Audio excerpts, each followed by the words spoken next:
Vu tout ce que je fais sur les réseaux sociaux, heureusement que j'ai pas honte. Hein. Oh là là, parce que je suis gênant quand même à des moments. Quand ça prend le pas sur toi, que tu commences à faire de l'agoraphobie, de la phobie sociale, c'est considéré comme une maladie. Et déjà de le savoir, ça rassure. Parce que je me dis, ok, c'est pas que j'ai un problème. On est plusieurs comme ça. Salut tout le monde, c'est Nolito. Je suis chez Paint pour parler de mon livre 28 ans d'angoisse. Il sort le 7 octobre, c'est-à-dire aujourd'hui. Et je vais réagir à des citations de mon livre. Très bien, il y a le Paint, c'est bon.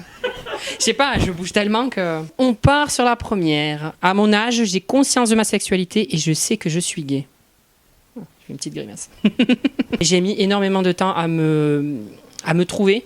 Et en fait, le problème, c'est qu'en fait, c'était les gens qui définissaient pour moi ma sexualité. Les gens, il est féminin, il est gay, dans la rue, à l'école, même des parents, j'entendais des conversations là-dessus. Je commençais à me dire, mais t'es pas normal en fait, qu'est-ce qu'il y a, qu'est-ce qui se passe? Parce qu'en plus, bon, j'étais dans un lycée de campagne, donc les gens, s'il y en avait d'autres qui étaient gays, ils le disaient pas, on se le cachait. Et moi, comme j'étais féminine, ça se voyait un peu plus peut-être. Tous les jours, je me disais, mais je suis pas normale, qu'est-ce que j'ai? Enfin, je savais même pas que j'étais gay, donc c'était quand même un petit peu problématique, quoi. J'aurais bien voulu en fait me trouver moi-même et chercher ma sexualité de moi-même et pas qu'on me l'impose en fait, qu'on me la définisse.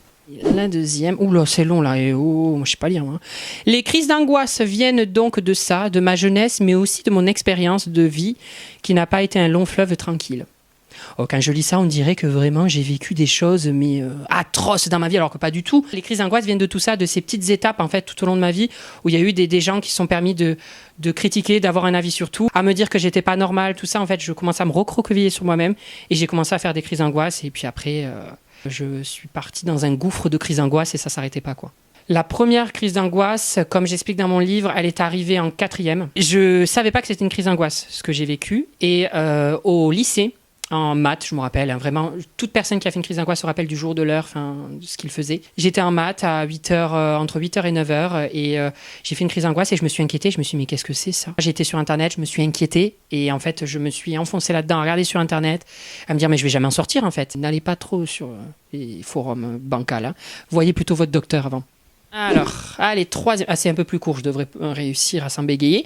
Je ne suis pas normale, je suis malade et je l'accepte. Pendant un moment, en fait, déjà, je ne comprenais pas ce que c'était des crises d'angoisse. Encore une fois, c'est toujours sur je ne suis pas normale. C'est vraiment la thématique de penser à chaque fois que quand tu sors du troupeau, tu es différent des autres. En fait, tu te dis directement que tu n'es pas normal. Quand ça prend le pas sur toi, que tu commences à faire de l'agoraphobie, de la phobie sociale, c'est considéré comme une maladie. Et déjà de le savoir, ça rassure. Parce que je me dis, ok, c'est pas que j'ai un problème.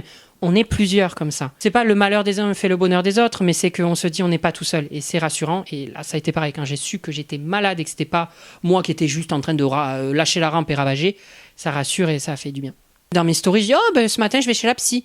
Mais les gens ils me disent, mais t'y vas, mais comme si t'allais à la boulangerie chercher une baguette. Bah oui, mais c'est pas une honte. Quand on a mal aux articulations, qu'est-ce que c'est pour les os là? C'est l'ostéo. Quand c'est le mental, on va chez voir un psy. S'ils sont là, c'est bien pour une raison. Il n'y a pas de honte à avoir. Hein. Il faut jamais avoir honte. Oh là là.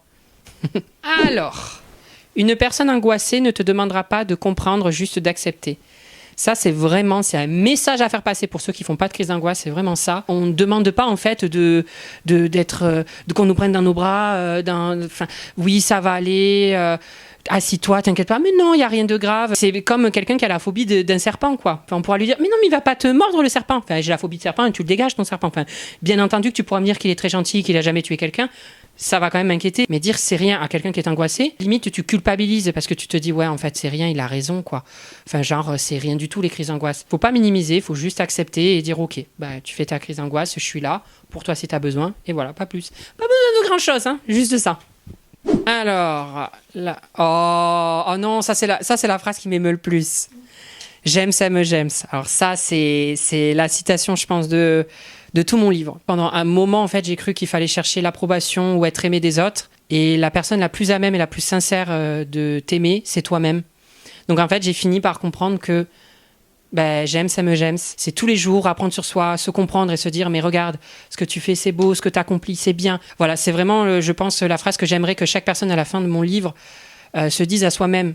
Oui, je m'aime. Et remplacez le prénom James par votre prénom et dites gna gna, aime gna gna. Voilà, juste ça, parce que c'est Vraiment, c'est la plus belle des choses de s'aimer. Voilà, c'est tout ce que j'explique dans le livre. Il y a un peu plus quand même.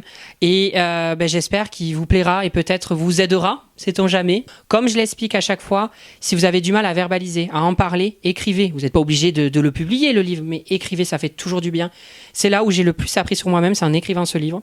Voilà, donc comme je vous ai dit, sort le 7 octobre, donc aujourd'hui. Donc si jamais vous voulez, allez-y. Voilà.